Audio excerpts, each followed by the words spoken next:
Guatemala, Yakmala. Welcome back, my friends, to the cult film Showdown. I am your host, 8th Dan Stanadu, and I am super happy to give you a narration about how the show began and about how, so far it was kind of starting a little bit neggy, but I was thinking that perhaps as I invited the other gentlemen on, then it would start to get a little bit better.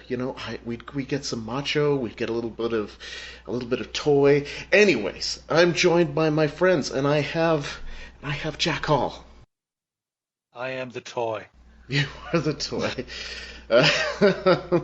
Anybody else want to do some narration? I won't be sneaky for the rest of the episode. Yeah, and James Cotta. I couldn't remember if I had chosen this movie, so I was afraid of that you might be bringing Weps. Weps, yes, yes, and we have Nick Boxer. Does that mean you're our cedar? Plastic. Yeah, I'm not completely sure. I think plastic's bad, For but those of you as confused as me, yeah. I think somebody better explain this movie right away. Oh God. Well, so the movie that we are talking about and referencing is America 3000, and I know we're all like jazzed and prezzy to be talking about it, but this is part of our season 16, if you can believe it, canon fodder episode. So we got some canon movies, and here is America 3000, and even more so, here is Nick Boxer to explain America 3000. Could somebody explain it to me first? No. Because I only watched it twice. If ever there was a film that literally explains itself, it is America 3000. Just repeat the voiceover. Yeah. Oh boy, just that narration alone, yes. Okay, we're in the far future in Denver, and there's been a nuclear war. It's post-apocalyptic, and females and males have sort of taken different tracks. The females have formed their own tribe, and the males have sort of dispersed and are doing the hunter-gatherer, like barely surviving thing. The women sort of capture them for slaves occasionally. There's a whole system, a class system they have for slaves that gets very confusing very quickly. But anyway, 2 males are captured from the wild bunch of poogs, which is what they call males, and they almost immediately escape, and then they decide to form their own tribe in the wasteland, and they're surviving, but their leader, I believe his name is Corvus, finds a book, and this book supposedly is very important, but it really only spells out 3-letter words so he can sort of read. I don't know what that has to do with anything, but the movie makes it very clear it's important. Then there's some internal strife within the women's tribe, and the men start to gain some sort of power, and they get the sense that, a man is a valuable thing rather than a slave. So the slave tribe keeps raiding and trying to free other males to join their tribe. I think that's what's going on. And then the male tribe also finds a presidential bunker, and there's this convoluted plan that they're going to somehow tap into the mythology the women have created to gain some sort of relevance. It gets very confusing. I don't know. But yeah, that's what happens in this movie. I would suggest that you don't have all of it right, but at the same time, I'm not interested in correcting you. Well, yeah, I mean, there's just a lot of nonsense in this movie. It's almost like it wasn't particularly well. It's weird because I actually think that the concept itself probably was interesting. The execution was, a little bit more haphazard. Well, it wasn't until we got into the presidential bunker that I realized, they're doing a Cold War parable of some sort. But you have to spend so much time trying to understand what they're saying because there's so much gibberish mixed into every sentence in this film that it's impossible. And you mean that literally? Like when we were talking at the beginning, when they were doing, you guys picked up a lot more of the slang that was created for this film than I did, and knew what it meant apparently. Because I just found it thrown into every sentence and confusing me. I'm going, what the hell is he actually saying? Like it almost became a whole other language. I pulled a quote because I thought it was a good example of like how the writing of this and this is actually almost as hard to understand as Caveman, that had no language in it because they use so many slang of their world, slang of the year 3000. Neggy gruff, nuking frawls gets us nothing but nuked frawls, but we burn their food shelts, free the machos, frawls starve. That's a real line. Oh, for sure. And I believe that was the plan. Yeah, that was the plan that the whole movie explained in that really confusing sentence. Oh yeah, I mean that's the thing. Like I applaud the work that went into the movie as far as like creating the script, creating this language, creating like essentially this mythos. It's just unfortunately it's really hard to watch because of the way they're talking, and it's just kind of like you just at a certain point I think like they're talking so fast that it's all, and it is like they're speaking in another language, so you just kind of zone out. I did have I don't know if there's a great deal of trivia about this film. There is not a great deal of trivia about this film. I was very because the film has what we were joking about is that the film has a narration track to it that is really overwhelming. It's like a film noir kind of. Well, I think that was that they definitely watched it and went, nobody's going to understand this. Yeah, that's like I had wondered if they Blade Runnered it. Like that's why the original Blade Runner has like the theatrical of Blade Runner has a narration track, because the producers at the studio did not think people could understand the story. So they put in right, but still the burly film. That. Not with that narration, it isn't. But I did wonder, like, is that what happened to this movie? That that they had gone this like caveman. That's not among the trivia. Among the trivia is things like the lead actress almost walked out with 2 days to go because she hadn't been paid in 3 weeks. Things like that. Like nothing really of major detail. The best trivia piece is there's a character an actress in this. I think her name's Karen Barrett. One of the she's like the second lead. Karen Shepherd. And Karen Shepherd. Thank you. No, but I could have sworn it was Barrett. Something Barrett. Either way, there was a quote that said in the trivia that said this is Pope John Paul's the second favorite movie of hers. Was the quote. Which makes you wonder why I'm not even paying attention to these trivia things at all, because clearly people could just screw with them and put in whatever they want. Yeah, because I am sure that Pope John Paul loved himself some America 3000. Oh yeah, it's his favorite of all her movies, and she had been in like 6. It was his favorite. I swear to God, that's on the IMDb page. That's a good lesson in how it's a lot easier to add things than subtract them from IMDb. Oh, that's bad. That's funny stuff. That's awesome. Ready to go to scoring? I might just be. I honestly. Oh wait, first, what did this film teach you? Oh, lots. Quite a lot. I learned that you can go from being almost nonverbal to being able to make complex sentences and thought structure based on a children's book that only has 3-letter words. Mm-hmm, mm-hmm. Also, you can learn from like symbols that should mean nothing to you. It'd be like learning Greek from like 3-letter words in Greek. Yeah, that's right. I learned that batteries still work after about 1,000 years. They're energized. I am so glad you mentioned that. That was the big problem I had with this movie, and I was afraid to mention it.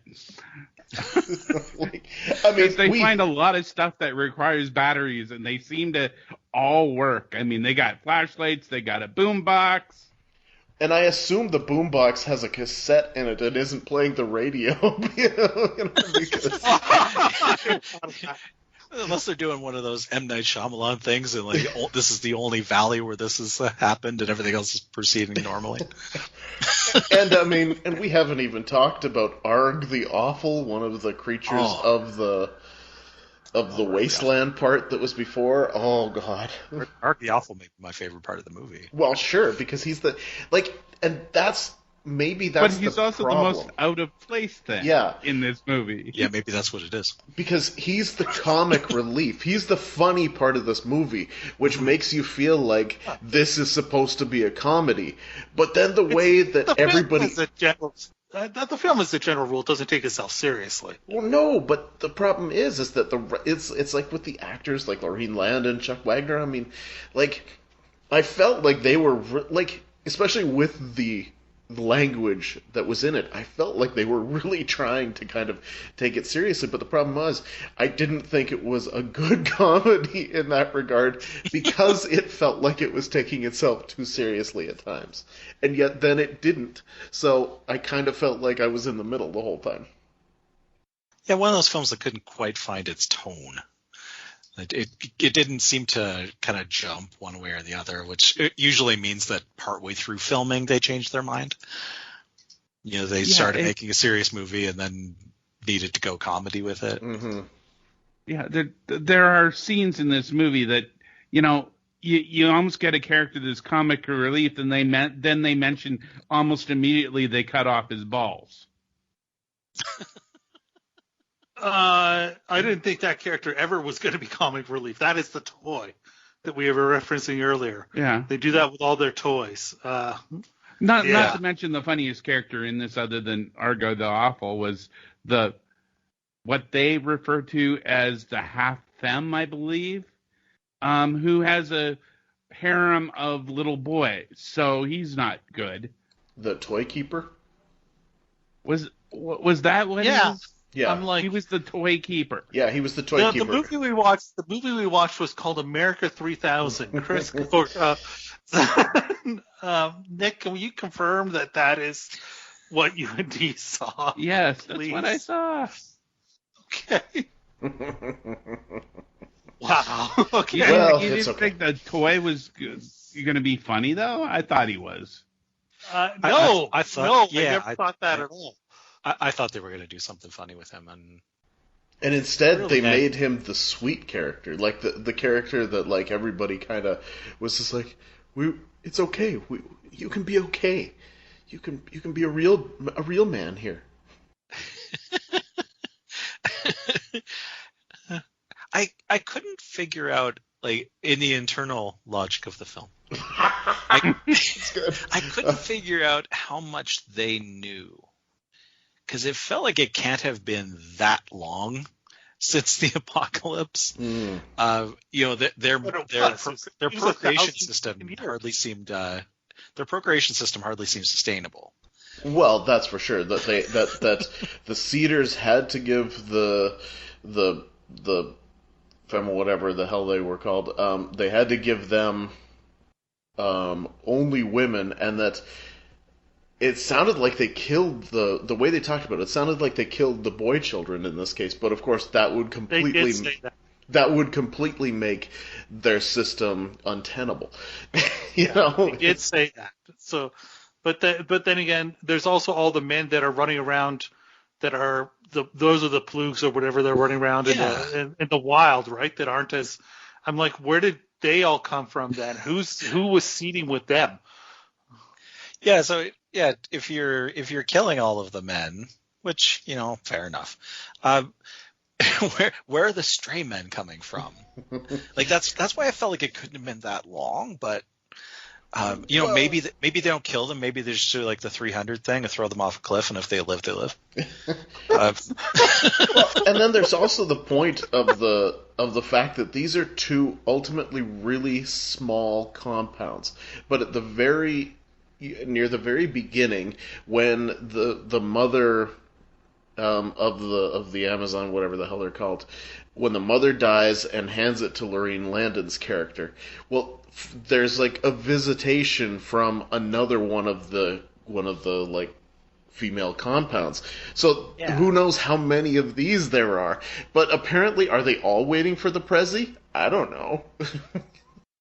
Yeah, like that's the thing is there does seem to be some kind of loose association between these different cities. Like they call this Frisco and another time say it's Denver. So I wasn't really clear on that. It's definitely supposed to be in Colorado. Yeah. Yeah. Yeah, they call it Frisco though. And she was from, where was the other one from? They tell you where she's visiting from. I can't remember what it was. I missed it. Not vital. No, clearly. Let's say Seattle. Yeah, I mean, I get the. I mean, it's in fairness, it's the same problem the Planet of the Apes has, where it doesn't really make sense how much they kept if they don't know the humans existed at all. Yes. I actually found the words they kept were able to keep were strange. Like they lost the word queen or leader, but they kept the word tiara. Yeah, for sure. How the fuck does that happen?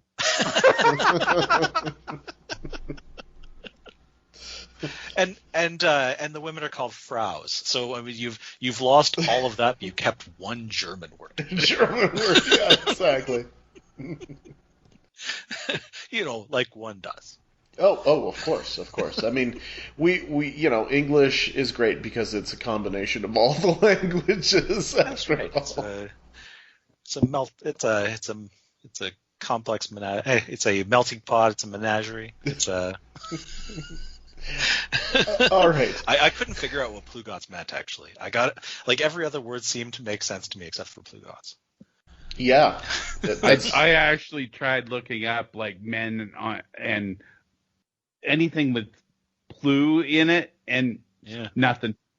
I think it was a made-up word. That would make sense. Because why All right, not? now let's get to scoring. Yes, let's do it. All right. In our search for the ultimate B movies, we rate each film in 5 categories. None of these categories is objective quality. The first category we use is called Schlock Appeal, and we start with Stan. I will give this movie a 4 for Arg the Awful. And the rest of it, well, I'm sure there was schlock in there. It was very hard to watch because of the talking. Yeah, that's not a rating system we've ever used before. Yeah, no, but in this case, if I'd muted the movie, I may have enjoyed it more. I'm going to give it one more than you. I'm going to go with a 5. The title is schlock. I mean, it's all there. American 3000. I was ready for a ride for the first little while until I kind of figured out I am not going to understand any words said in this movie.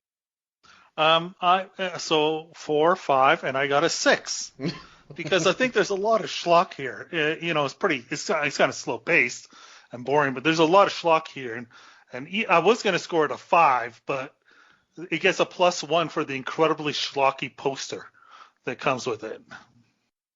Yeah, that poster is a very poster. Canon poster. It's awesome. Yeah, it promises so much more than the movie delivers. Yeah, I'm surprised that this one did not end up in my my VHS renting pile one day in 1986, because it does really it is one of those movies that the poster definitely overpromises. I'm only going to go with a 4 though.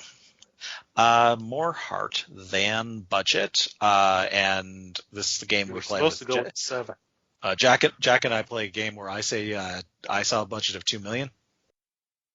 And I did not see a budget on this one.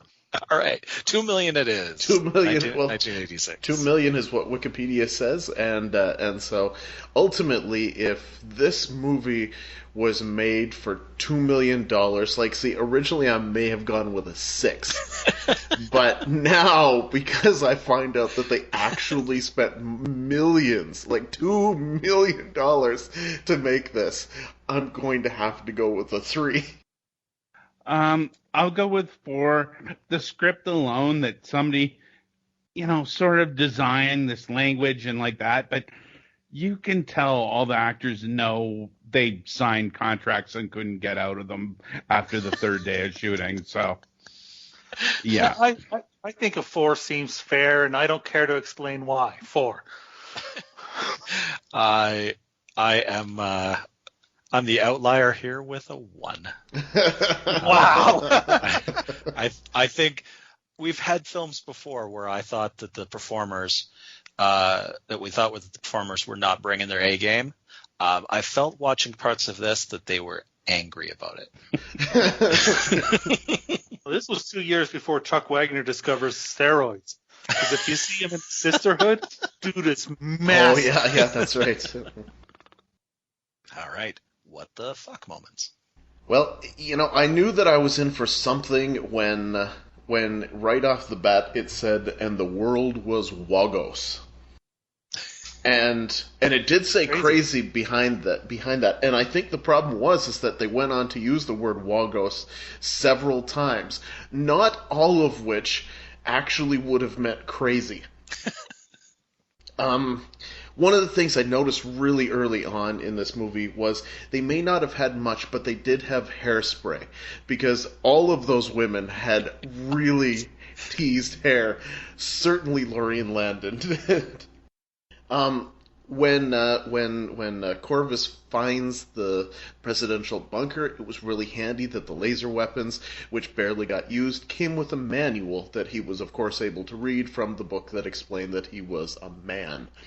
It was all pictures, the manual. Yes. It was insane. Yes. There's a point where the women, just before they're going into battle, were all taking a potion, and I thought, I almost got excited because I thought, is this just like Asterix? Are they gonna get stronger because they've got some sort of magic potion? That would have been far more exciting. It was cute seeing the Rolling Stones farewell tour '89 sign stuck on there. It was just kind of like whatever somebody had sitting around. And I noticed in the credits that a gentleman named Michael Boxer worked on the film. Nick, is that any relation? No.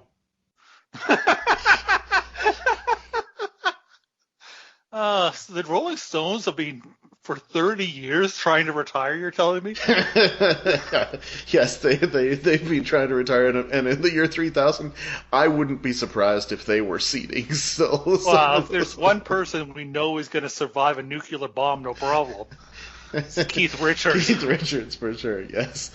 Even with this, the problem was it was even with ARG, it was still just too few and too far between. So I'll give it a 5. Yeah, there's a lot of, I guess would be WTFs in this movie, but on a whole, this movie doesn't even know what it wants to be. So it's easy to explain this is just a weird thing going on, and I couldn't figure out why the big monster creature is there, or why we have sort of Neanderthal characters in there. If there was a through line, I think I could, sort out what doesn't belong in this movie, but as it is, it all sort of belongs. With the exception, the one thing that I found absolutely fascinating at the end is the end sequence where, you got the leader guy and the leader girl standing apart from each other, and then they start to kiss we forgive each other after this big war, and everyone just sort of stands there and watches them for a really long time. I thought it was going to go into porno mode for the second there. That might have helped. It might have. It really felt weird. Yeah. So I'm not gonna go totally high because I don't know what they were trying for. Was it a comedy? Was it a thoughtful thing? I don't know. So I'm only gonna go with a 6. See, a good WTF, you see it and immediately you start laughing because it's just so incredible. And this movie has a lot of WTFs, but not a single one that made me laugh.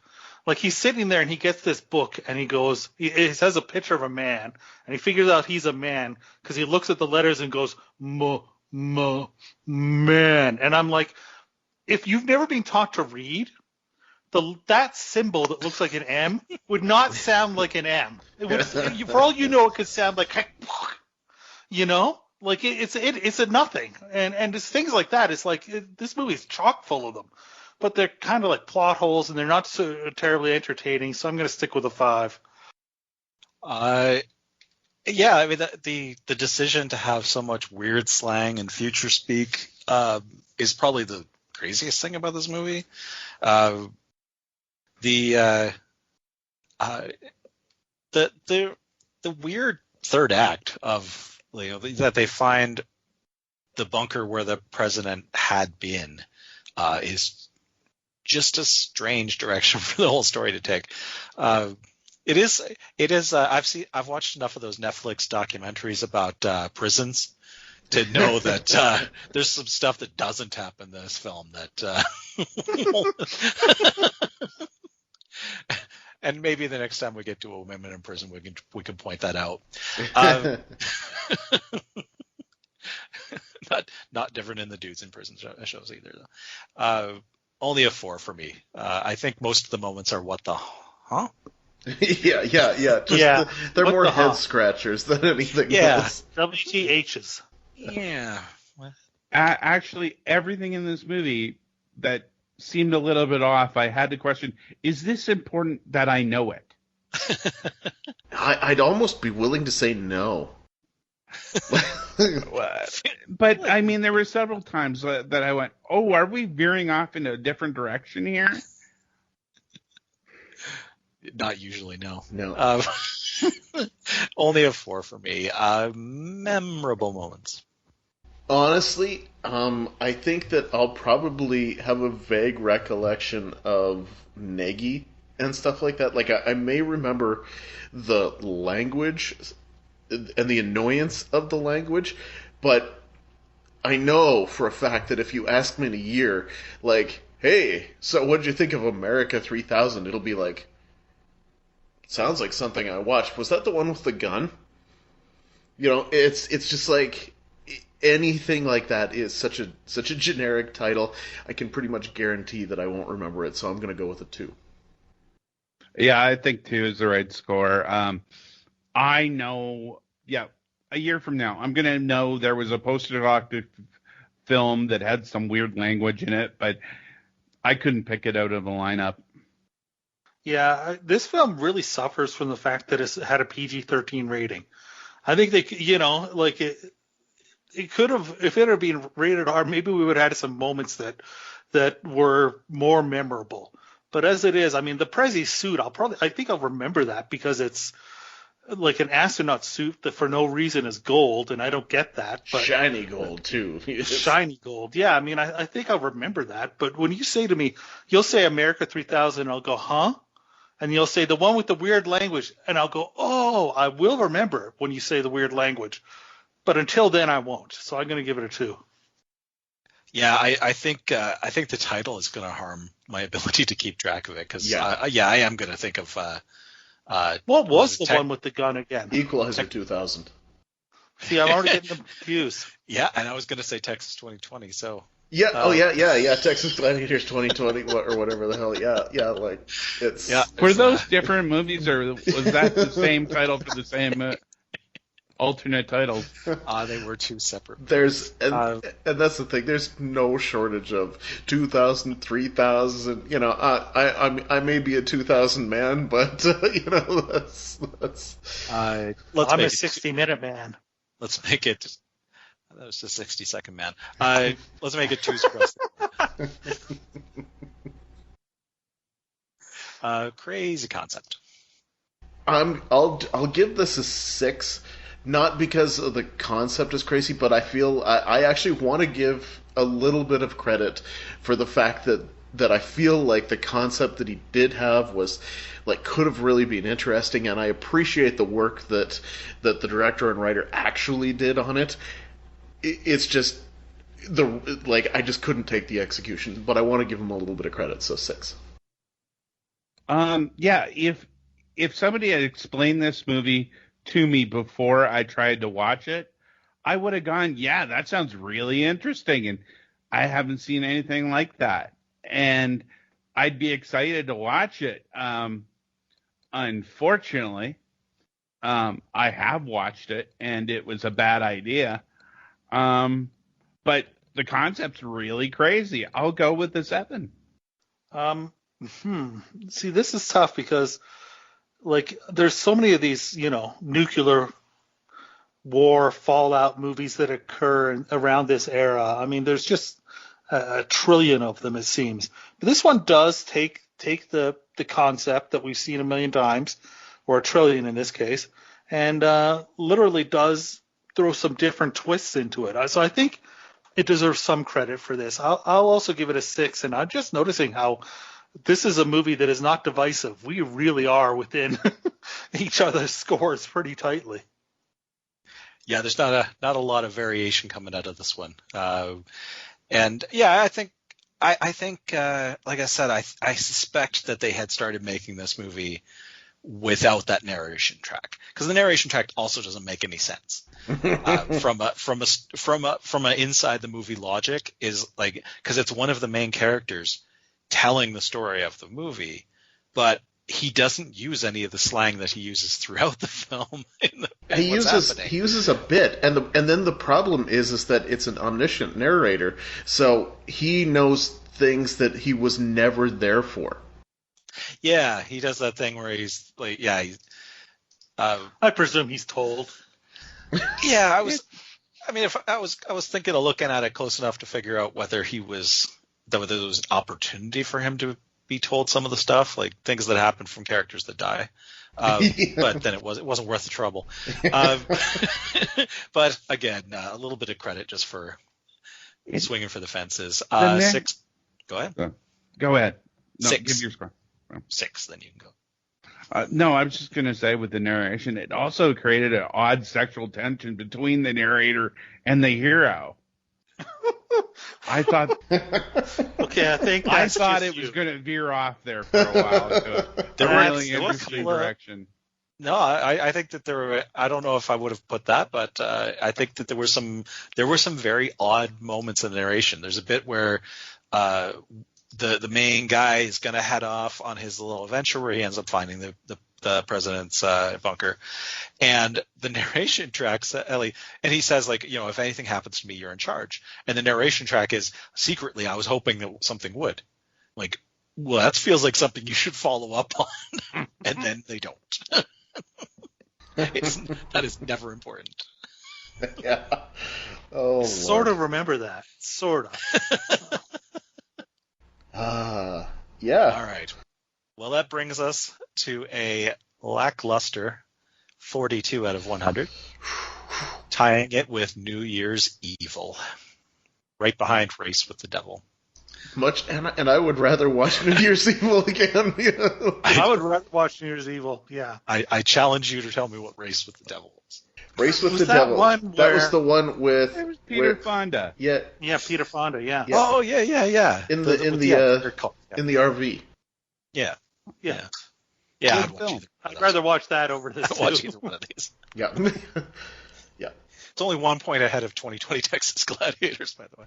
Yeah. Unfortunately, I remember some of that one, but not much.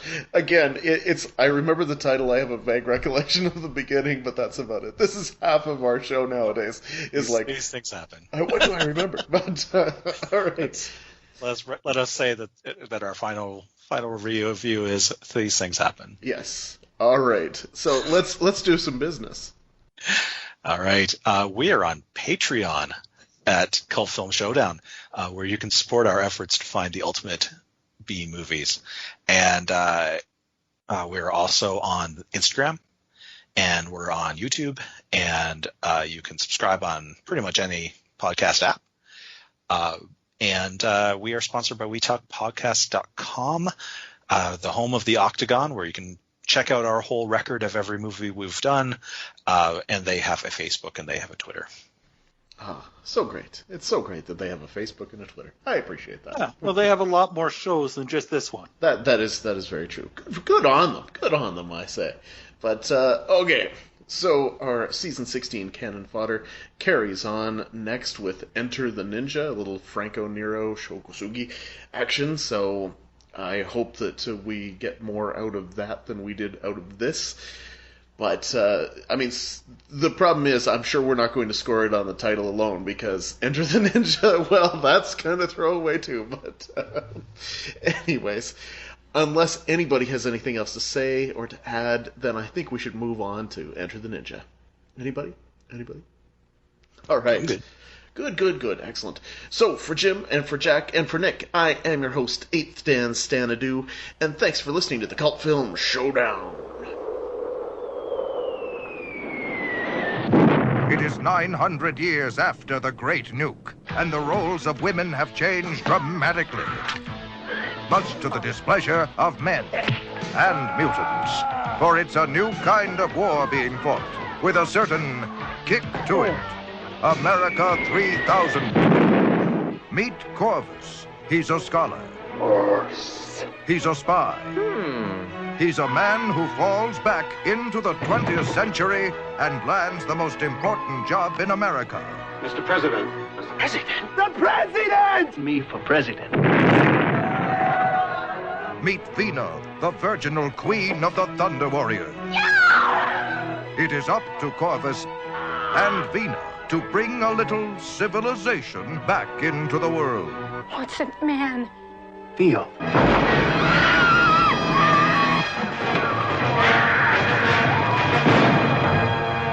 I'm a man. Corvus and Vina. Oh, my. Two lovebirds out to prove that love is the only thing worth nuking for. What a day. America 3000, an outrageous post-nuke adventure.